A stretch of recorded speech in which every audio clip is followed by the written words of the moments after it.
esteja convosco.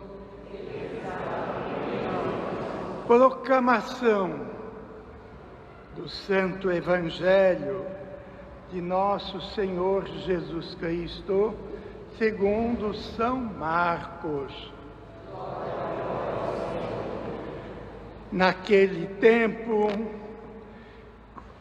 Jesus atravessou de novo numa barca para a outra margem.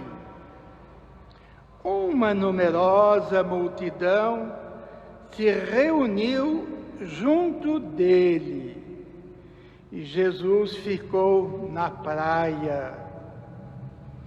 Aproximou-se então um dos chefes da sinagoga, chamado Jairo.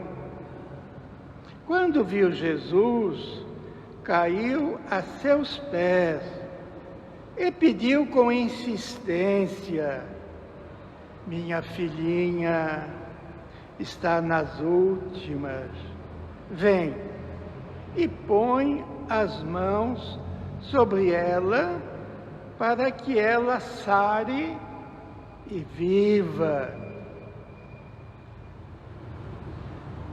Jesus então o acompanhou.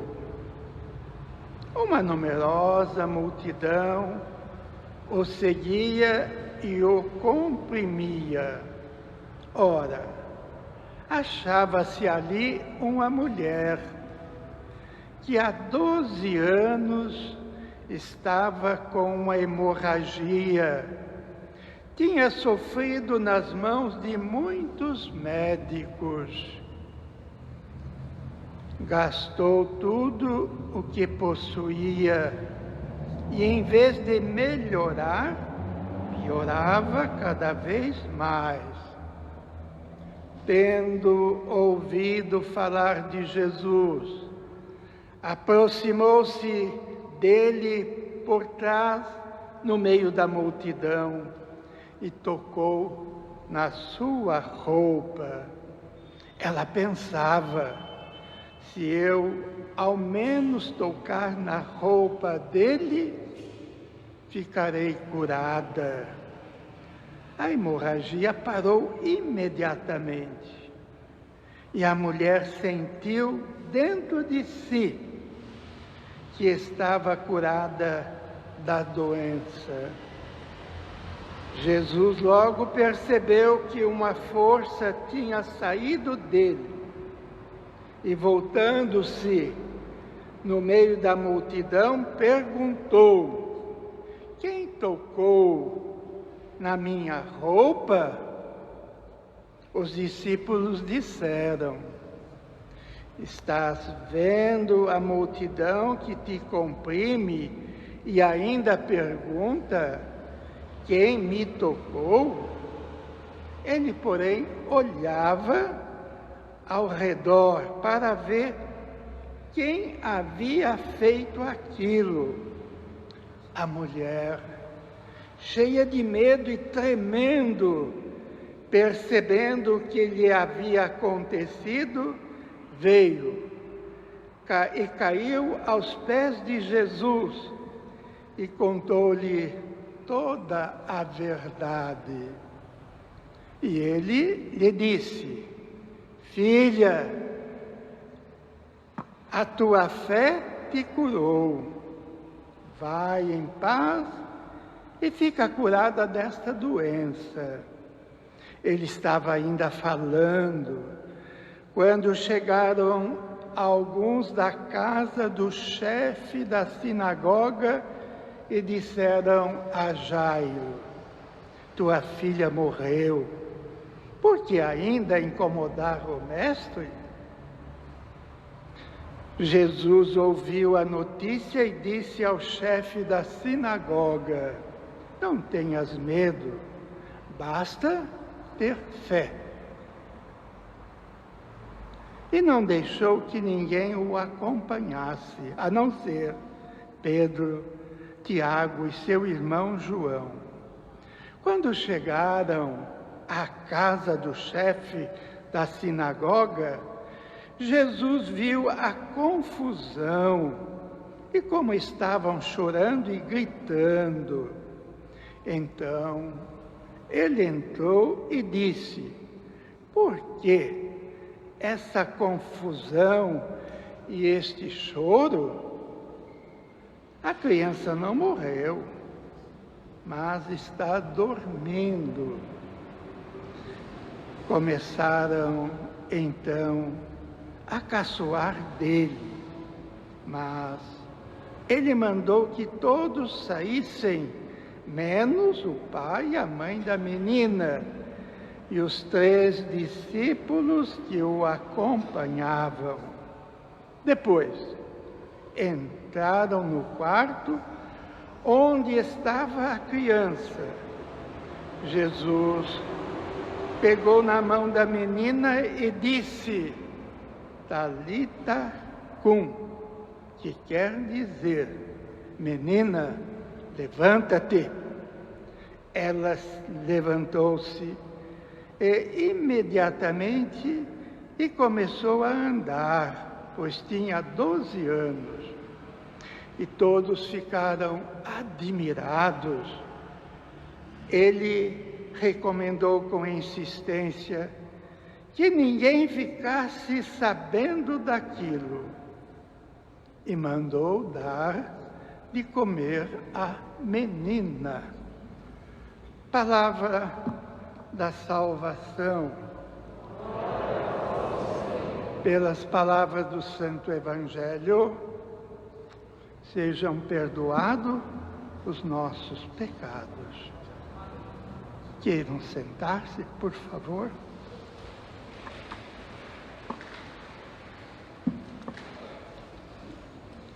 Bem-vindos, meus irmãos, minhas irmãs. Bem-vinda a Isidora, acompanhada da família. Bem-vindo o jovem que orienta esta celebração. Bem-vindo todos, amados, queridos de Deus, para o nosso encontro com Deus e com os irmãos nesta Santa Eucaristia. Rezemos nas intenções de cada um dos presentes, nas intenções do Santo Padre o Papa, por toda a Igreja, da qual somos membros.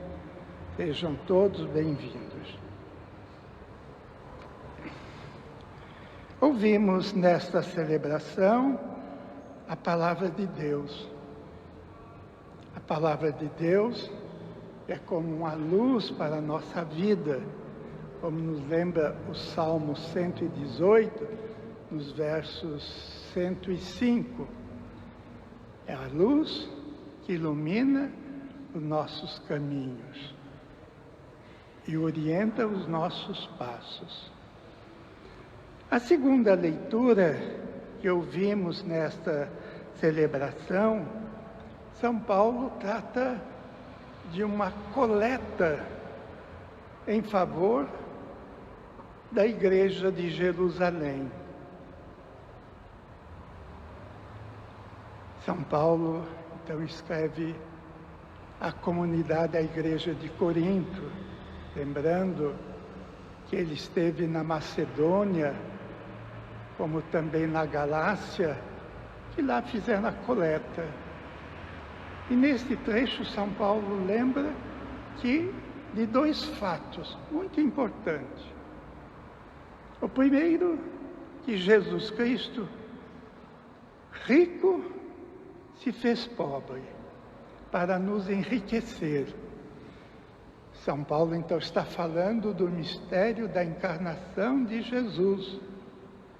Jesus despojou-se de sua glória, esvaziou-se de tudo o que ele tinha direito como Deus, mas para viver na nossa condição de servos, de obediente ao Pai e reconciliar-nos com Deus. Então, pela pobreza de Jesus, ele que era rico se fez pobre pelo mistério da encarnação, mas nos enriqueceu porque nele nós tornamos filho de Deus, o aceitando e vivendo conforme ele nos orienta, por sua palavra. São Paulo lembra também nesta leitura segunda que ouvimos, do fato, do acontecido durante a vida do povo, antiga aliança, no deserto, quando Deus alimentou o seu povo com o maná.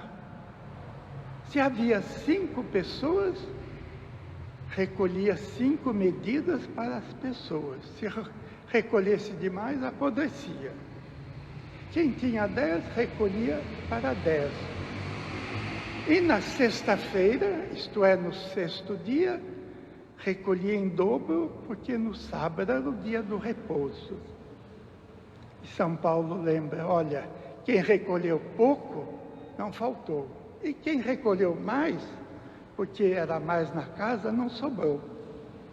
Então, São Paulo aplica isso para a comunidade de Corinto, lembrando que eles eram zelosos, homem culto na ciência, e que também deveria ser grande na caridade, repartindo com os irmãos lá, pobres e necessitados da cidade de Jerusalém, da igreja de Jerusalém. Então, São Paulo também nos diz que nós precisamos socorrer os outros, mas que isso não leve-nos também à nossa indigência. Cada um dá conforme as suas posses, e Deus haverá de recompensar, ou melhor, Deus recompensará. A primeira leitura que nós ouvimos do livro da sabedoria, este livro foi escrito mais ou menos há 50 anos antes do nascimento de Jesus. É o último escrito do Antigo Testamento. E neste trecho que nós ouvimos, então nos revela que Deus não fez a morte. A morte não é elemento constitutivo da nossa natureza. Nós somos criados para a vida. E São Paulo, e o autor da carta, o autor do livro da sabedoria, nesse trecho que ouvimos, então nos revela que, por inveja do diabo, a morte entrou no mundo. A morte, não só a morte física, que é sinal do pecado, mas a morte eterna. Mas Deus, o Pai, nos ama, criou-nos para a imortalidade. Então, nos salva através de seu Filho. Eu creio que alguns dos presentes já pescaram, não é? Quando a pessoa vai pescar, o que faz? Leva o anzol e leva a isca. Por quê? Para revestir o anzol com a isca. Porque se jogar o anzol na água, o peixe não pega. Então, reveste o anzol com a isca. O Pai, Deus Pai, enviou seu Filho, mas revestiu o seu Filho da nossa humanidade, da nossa fraqueza, da nossa fragilidade. E o mistério da iniquidade, abocanhando, matando Jesus de Nazaré, o Filho de Deus, como que ficou preso no anzol. E foi vencido o mistério da iniquidade, porque Jesus morreu na cruz, foi sepultado, mas ao terceiro dia ele ressuscitou. E não só a ressurreição de Jesus, que é uma grande vitória, mas também a garantia da nossa ressurreição. Na nossa ressurreição se fundamenta na ressurreição de Jesus. Então, nos revela essa leitura o amor de Deus para conosco, né? Nos libertando da morte física e no fim dos tempos, a todos nós que o seguimos, Jesus, da morte espiritual do nosso corpo também. Eis, amados irmãos e irmãs, o que nos revela a primeira leitura que hoje ouvimos do livro da sabedoria. O evangelho que nós ouvimos, ele nos fala de 2 milagres. 2 milagres o evangelho de hoje nos narra.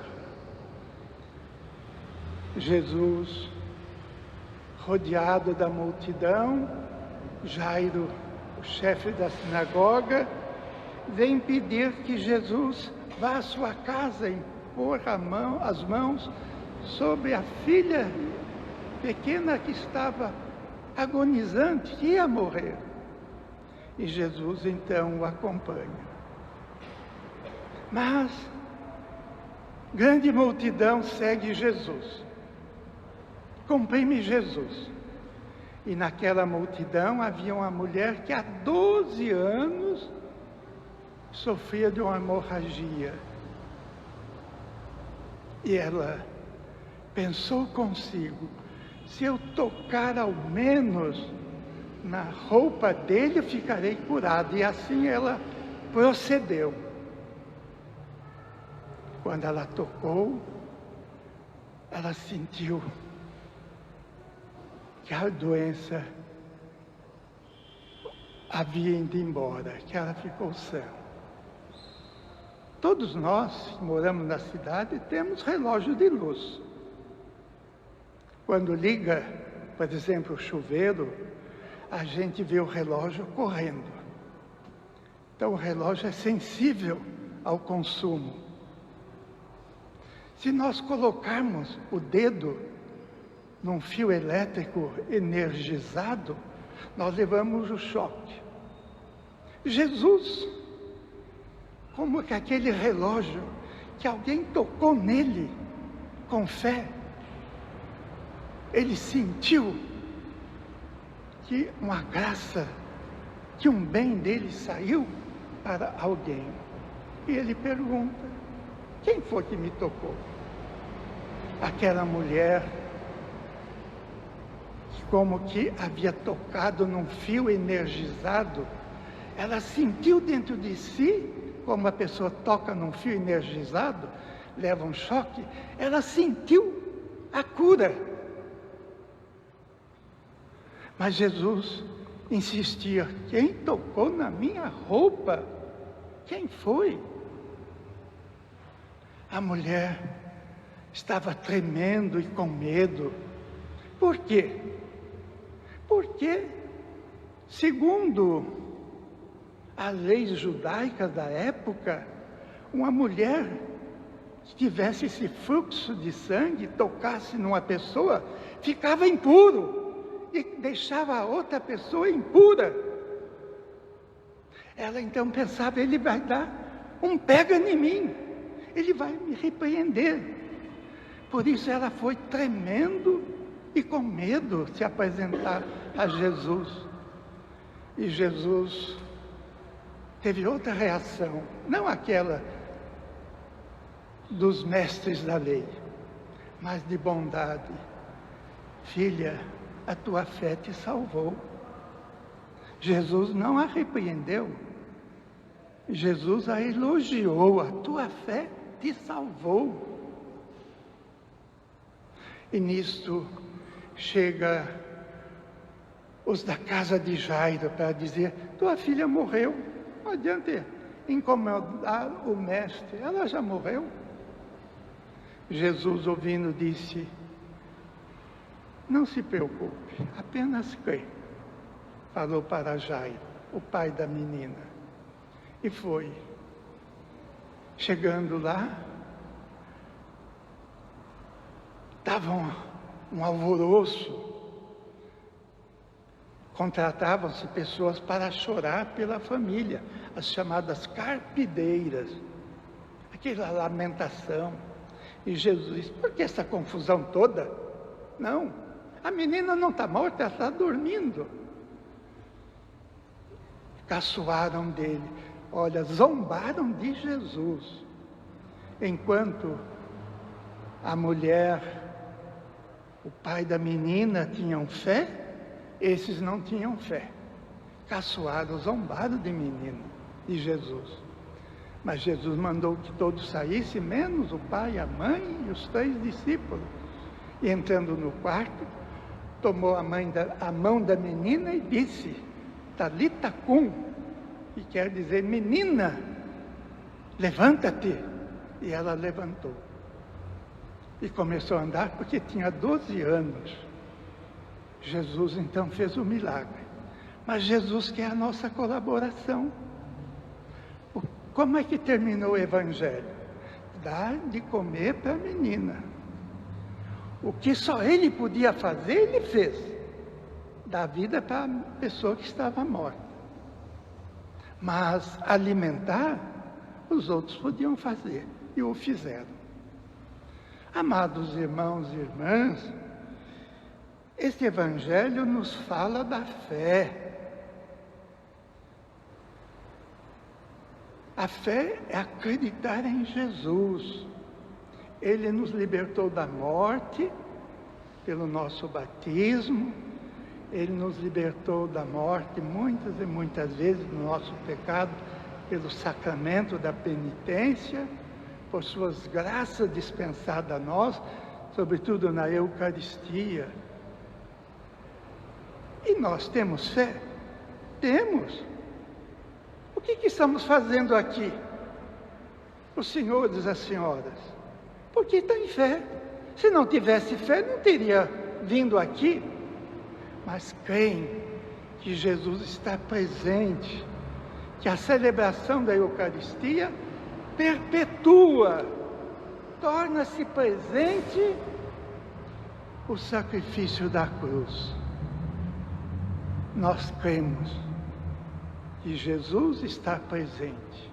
Antes de dar-se a nós na cruz, Ele quis e deu aos discípulos através de suas próprias mãos na última ceia. Isto é meu corpo, isto é meu sangue, fazer isto em memória de mim. E porque cremos em Jesus, estamos reunidos para assim proceder. Louvado seja nosso Senhor Jesus Cristo. Professemos a nossa fé rezando o credo. Creio em Deus Pai,